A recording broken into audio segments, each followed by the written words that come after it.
조문객도 없는데 3일장 대신 1일 가족장 하면 벌어지는 일을 아시나요? 오늘은 30년 장내 지도사가 폭로하는 3일장 카르텔의 더러운 진실과 당신이 절대 모르면 안 되는 장내혁명의 모든 것을 말씀드리겠습니다. 여러분, 지금부터 제가 말씀드릴 이야기는 정말 충격적입니다.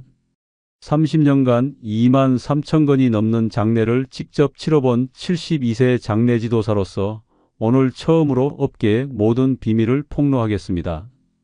이 영상을 끝까지 보시면 여러분의 죽음에 대한 모든 인식이 완전히 바뀔 것입니다.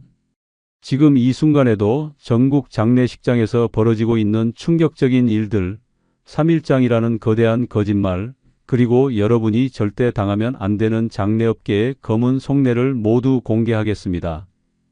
준비되셨나요? 통계를 한번 보면 1996년 일본 평균 조문객 수 180명, 2013년 46명, 그리고 지금 2025년 단 8명입니다.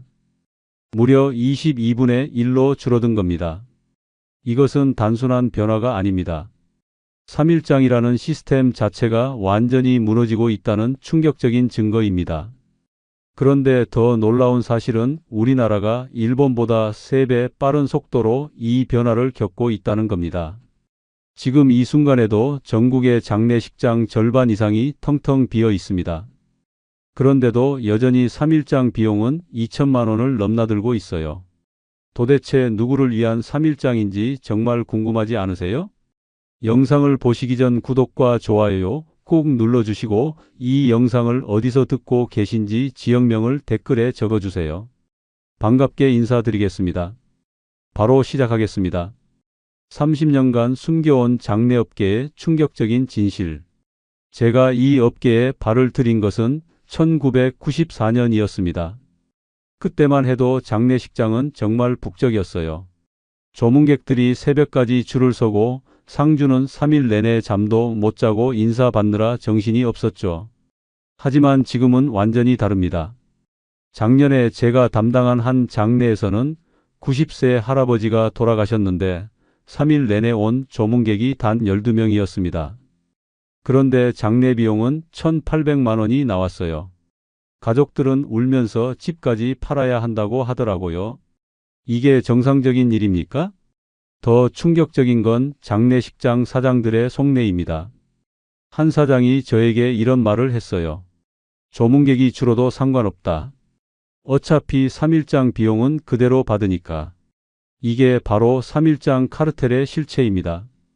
장례식장들이 서로 담합해서 3일장을 기본으로 하고 1일장이나 가족장을 선택하려고 하면 온갖 핑계를 대며 방해합니다. 고인에 대한 예의가 아니다. 조상님이 벌 받는다 이런 말로 가족들을 협박하는 거예요. 그런데 정말 웃긴 건 뭔지 아세요? 장례식장 사장들 자신의 부모님 장례는 대부분 1일장으로 치른다는 겁니다. 왜겠어요? 3일장이 얼마나 의미 없는 일인지 누구보다 잘 알고 있으니까요. 3일장 비용의 충격적인 진실. 자, 이제부터 여러분이 절대 모르면 안 되는 3일장 비용의 진실을 폭로하겠습니다. 장례식장에서 주는 견적서를 보면 깜짝 놀랄 겁니다.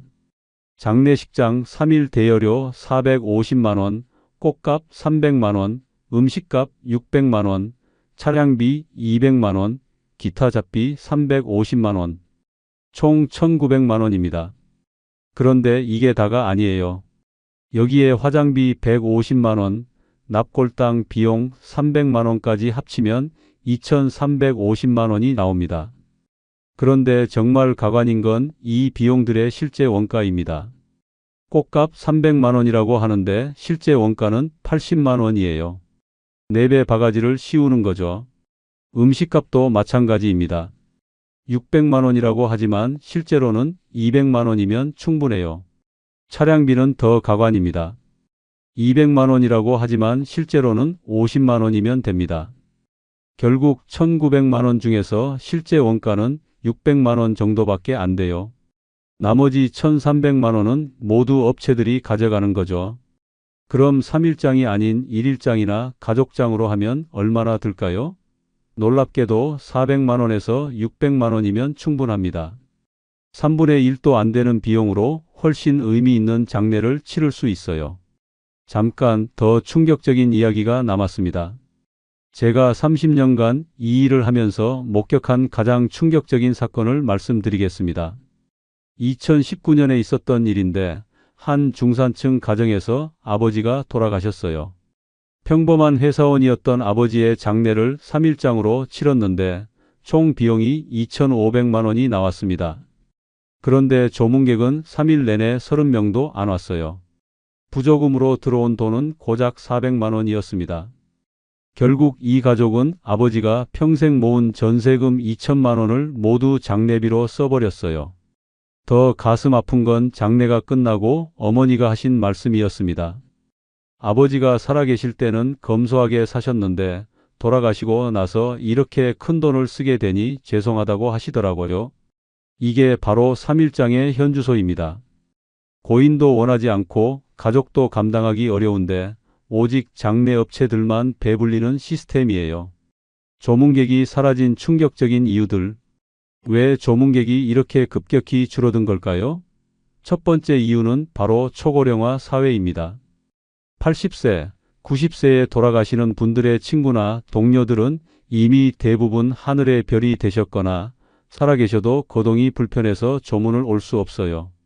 실제로 제가 작년에 담당한 85세 할머니의 장례에서는 평생 절친이었던 분 8명 중에 조문을 오신 분이 단 1명뿐이었습니다.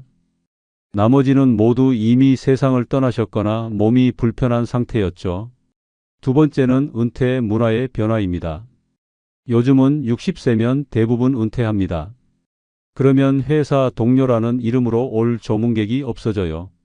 예전처럼 직장에서 단체로 조문 오는 일은 거의 사라졌습니다. 세 번째는 스마트폰과 디지털 문화입니다. 카카오페이나 토스로 조의금을 보내고 문자 한 통으로 조문을 대신하는 시대가 되었어요. 직접 가야 예의라던 과거와는 완전히 달라진 거죠. 네 번째는 코로나19의 영향입니다. 팬데믹 이후 모이지 말라는 정부 지침이 장례 문화까지 완전히 바꿔버렸어요.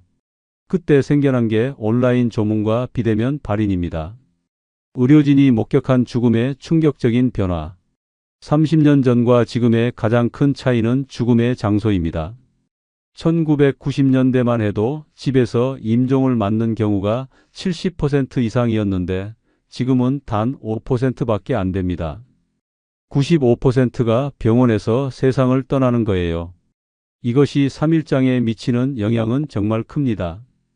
병원에서 임종을 맞으면 의료진의 안내에 따라 몇 시간 만에 모든 절차가 진행되거든요. 자연스럽게 장례 기간도 짧아질 수밖에 없는 구조가 된 거죠. 호스피스에서 일하는 간호사 한 분이 제게 이런 말을 했어요.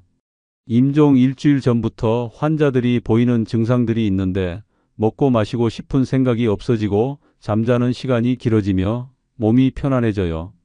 그리고 마지막에는 사랑하는 사람들을 위해 뭔가를 준비하려고 해요. 이런 자연스러운 죽음의 과정을 보면 3일장보다는 가족 중심의 조용한 이별이 더 의미 있다는 것을 알 수 있습니다. 임종 과정 자체가 이미 가족과 함께하는 시간을 충분히 주거든요. 잠깐 여기서 퀴즈 하나 내겠습니다. 여러분, 3일장에서 가장 많은 돈을 버는 곳이 어디인지 아세요? 장례식장일까요? 꽃집일까요? 음식업체일까요? 정답은 바로 장례식장입니다. 하지만 두 번째로 많이 버는 곳이 어디인지는 정말 놀라실 거예요. 바로 장례용품 대여업체입니다. 상복, 꽃, 리본, 액자, 촛대 등등 모든 걸 대여해주는 업체들이에요. 이들이 하루에 버는 돈이 얼마인지 아세요? 무려 300만 원에서 500만 원입니다. 그런데 이 용품들의 실제 가치는 얼마나 될까요? 50만 원도 안 됩니다. 하루 대여료로 실제 가격의 10배를 받는 거예요. 이게 바로 3일장 카르텔의 또 다른 모습입니다. 새롭게 떠오르는 장례혁명의 실체. 하지만 희망적인 소식도 있습니다. 지금 우리나라에서 장례혁명이 일어나고 있어요. 1일장의 비율이 2010년 2%에서 2025년 18%로 급증했습니다. 이것은 단순히 시간을 줄이는 것이 아니라 장례의 본질을 바꾸는 혁명입니다. 일일장은 조문객 대신 가족이 고인 곁에만 집중하는 형태예요. 형식보다 진심, 절차보다 감정에 집중하는 거죠. 실제로 일일장을 선택한 한 가족이 저에게 이런 말을 했습니다. 아버지 장례를 하루 만에 치렀지만 그 하루가 평생 잊지 않을 만큼 깊었어요. 3일 동안 조문객 응대하느라 정신없이 보내는 것보다 하루 동안 아버지만 생각하며 보낸 시간이 훨씬 의미 있었어요. 가족장도 새로운 트렌드입니다. 장례식장 대신 집이나 요양병원에서 음악을 틀고 추억의 영상을 함께 보면서 고인을 보내드리는 방식이에요. 마치 생일 파티처럼 고인을 중심으로 한 마지막 모임이 되는 거죠. 이번엔 정말 믿기 어려운 이야기입니다. 더 놀라운 것은 생전 장례식입니다. 살아있을 때 자신의 장례를 미리 치르는 의식인데 이게 요즘 젊은 세대들 사이에서 인기를 끌고 있어요. 죽음을 미리 직면함으로써 삶의 마지막을 스스로 설계하는 존엄의 선언이기도 하거든요. 작년에 제가 담당한 생전 장례식에서는 65세 할아버지가 친구들을 초대해서 자신의 삶을 돌아보며 감사의 편지를 전했어요. 눈물도 있었지만 웃음이 더 많았죠. 그 할아버지가 마지막에 하신 말씀이 정말 인상 깊었습니다. 죽음을 미리 준비하니까 남은 삶이 더 소중해졌어요. 이제 하루하루를 후회 없이 살 수 있을 것 같아요. 세계 리더들이 선택한 충격적인 마지막. 프랑스의 드골 대통령이 남긴 유언을 아세요? 나는 국장을 거부한다. 고향 공동묘지에 먼저 간 내 딸 옆에 묻어달라. 비석에는 이름과 생몰 연도만 새겨라. 그리고 장례식에는 어떤 고위 인사의 참석도 거절한다. 오드리 헵번은 화려한 스크린과는 달리 스위스의 작은 마을에서 가족과 가까운 친구 몇 명만 모여 조용히 장례를 치렀습니다. 마를린 먼로도 단 30여 명만 참석한 소박한 장례를 원했죠. 스티브 잡스는 어땠을까요? 그 역시 화려한 추도식을 거부하고 가족과 가까운 친구들만의 작은 모임을 원했어요. 빌 게이츠도 마찬가지입니다. 자신의 재산은 모두 기부하고 장례는 최대한 간소하게 치르겠다고 공언했거든요. 이들의 공통점이 뭔지 아세요? 화려함보다 소박함, 형식보다 의미를 택했다는 것입니다. 진정한 품격은 조문객의 숫자가 아니라 추모의 깊이에서 나온다는 것을 보여주는 사례들이에요. 장례업계가 숨기고 싶어하는 통계들. 제가 업계에서 30년 동안 모은 충격적인 통계들을 공개하겠습니다. 전국 장례식장의 평균 가동률이 얼마인지 아세요? 놀랍게도 35%밖에 안 됩니다. 3분의 2는 비어 있다는 얘기예요. 그런데도 3일장 비용은 계속 오르고 있어요. 2020년 평균 1,200만 원이었는데 2025년 현재는 1,800만 원입니다. 수요는 줄어드는데 가격은 오르는 이상한 구조죠. 더 충격적인 건 장례식장 수익 구조입니다. 3일장 1건당 순이익이 평균 800만 원에서 1,000만 원이에요. 이 정도면 완전히 폭리를 취하는 수준이죠. 반면 1일장이나 가족장의 수익은 200만 원에서 300만 원 정도입니다. 그러니까 장례식장 입장에서는 당연히 3일장을 선호할 수밖에 없는 거예요. 이게 바로 3일장 카르텔이 유지되는 이유입니다. 임종과 장례 절차에 대한 충격적인 진실. 집에서 사망했을 때의 절차도 많은 분들이 잘못 알고 계세요. 119에 신고해야 한다고 생각하시는데 이건 완전히 잘못된 상식입니다. 119는 응급 상황일 때만 신고하는 거예요. 병으로 돌아가신 경우라면 평소 진료받던 병원에 먼저 연락하는 것이 맞습니다. 병원에 연락하면 앰뷸런스를 보내주고 의사의 진단을 받아 사망진단서를 발급받을 수 있어요.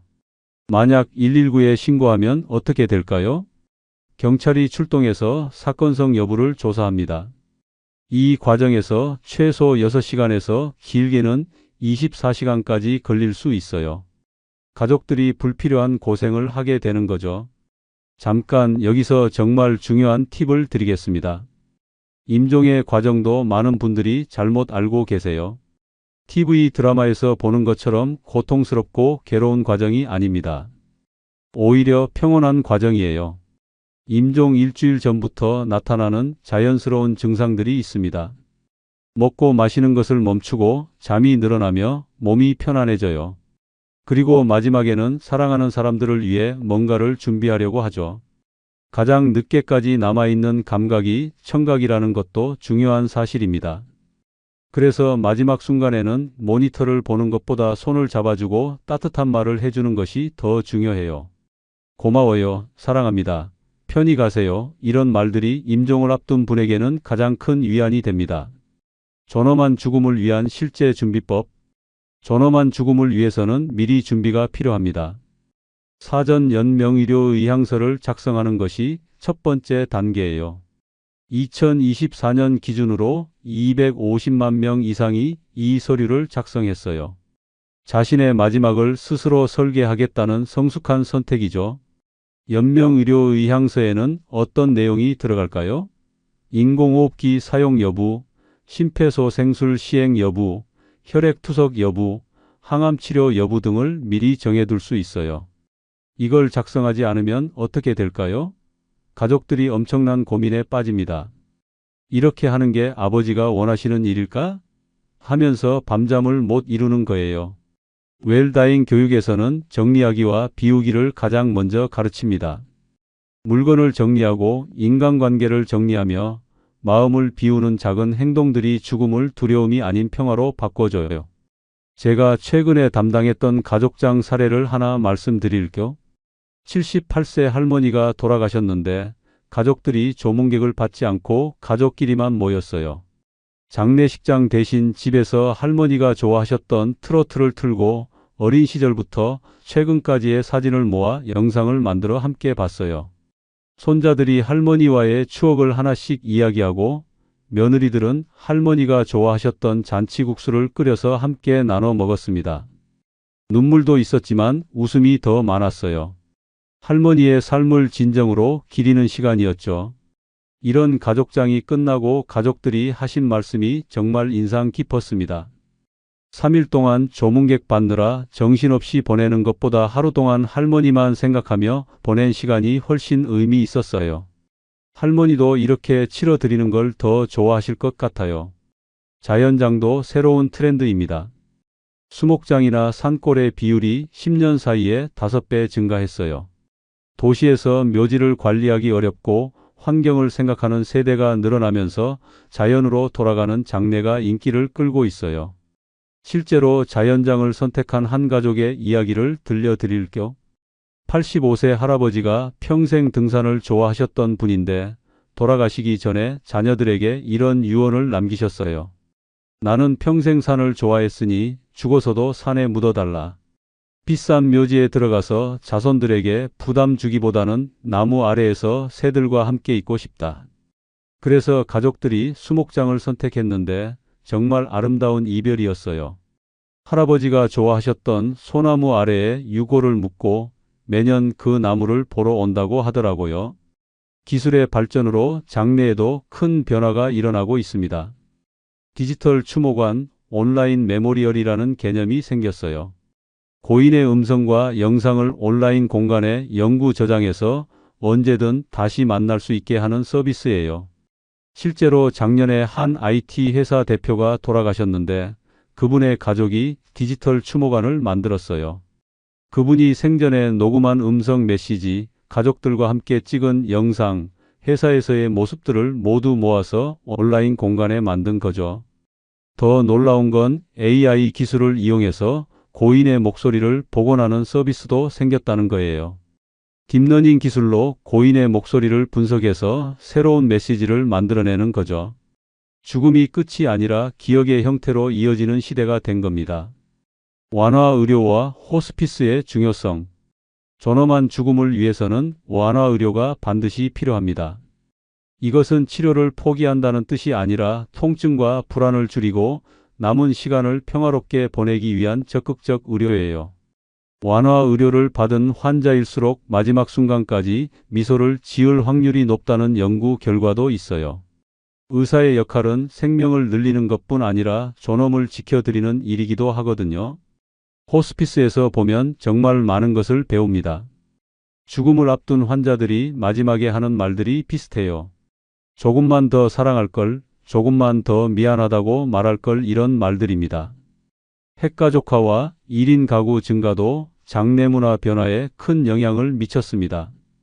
예전에는 대가족이 모여 하루 종일 상가를 지켰는데 이제는 그런 가족이 없어요.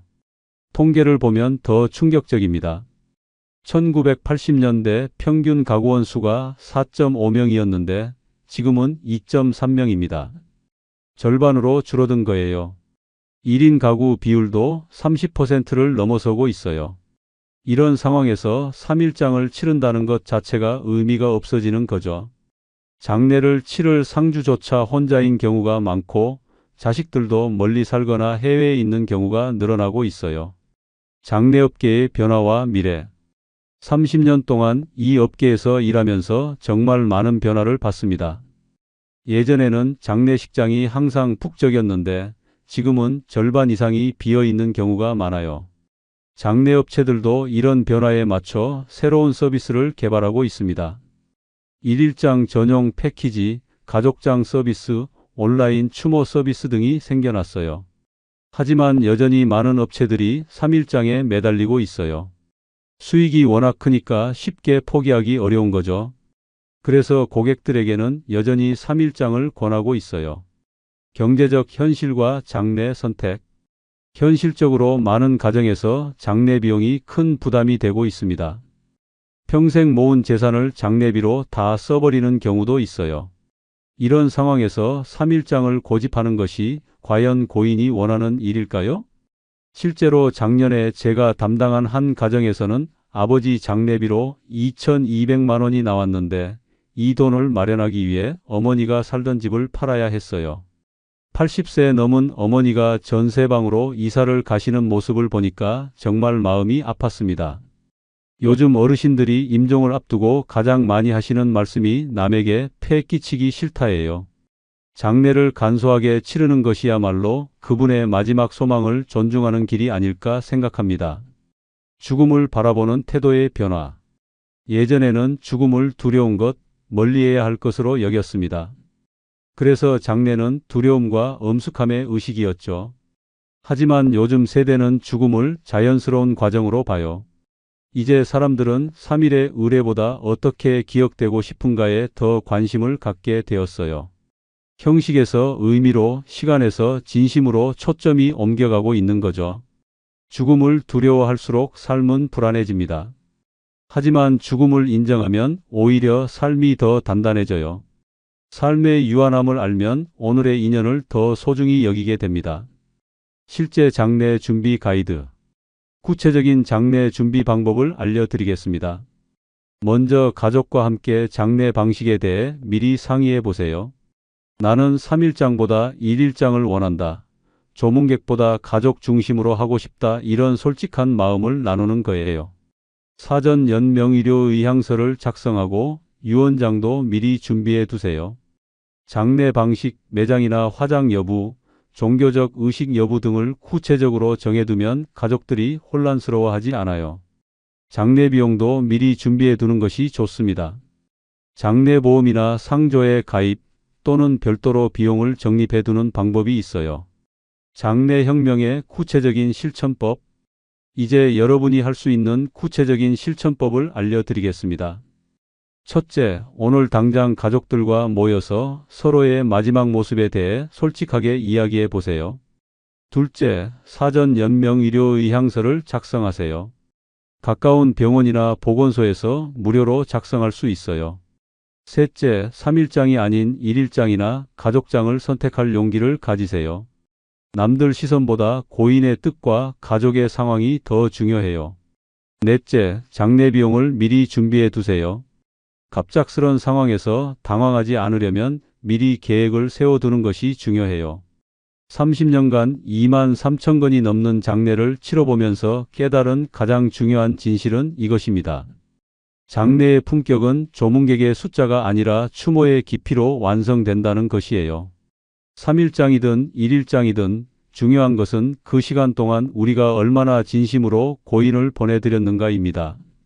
1일장이라도 고인의 손을 잡고 그의 인생을 이야기하고 감사와 사랑을 전했다면 그것이 가장 완전한 장례예요. 이제 장례는 더 이상 슬픔만의 의식이 아닙니다. 가족이 함께 고인을 기리고 그의 삶을 축복하는 마지막 축제가 되고 있어요. 3일장이 사라진다고 해서 이별의 의미가 사라지는 것은 아니거든요. 형식이 바뀌었을 뿐 그 안의 사랑은 여전히 이어지고 있어요. 존엄한 죽음은 운명이 아닙니다. 누구나 준비할 수 있는 선택이에요.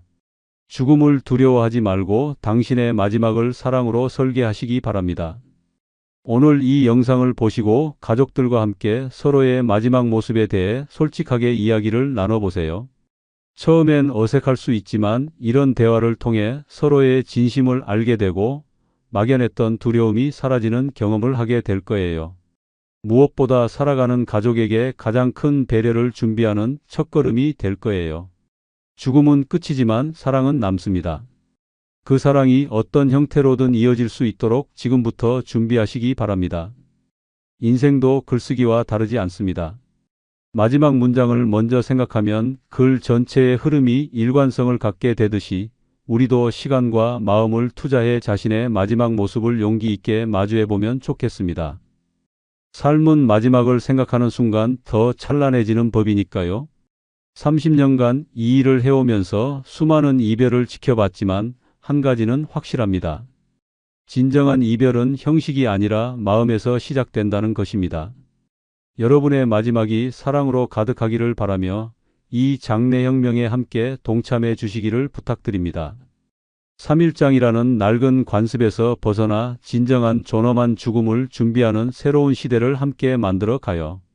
오늘 영상이 여러분에게 작은 깨달음이 되었기를 바랍니다. 죽음을 준비하는 것은 삶을 포기하는 것이 아니라 남은 삶을 더 의미 있게 살기 위한 첫걸음이거든요. 이 영상이 의미 있었던 분들은 댓글에 가족장이라고 적어주세요. 끝까지 시청해 주셔서 정말 감사합니다. 여러분의 소중한 시간이 헛되지 않도록 오늘부터라도 가족과 함께 이 문제에 대해 진지하게 고민해 보시기 바랍니다. 그것이 바로 존엄한 죽음을 향한 첫 번째 걸음이 될 것입니다. 이상으로 시니어 연구소였습니다. 감사합니다.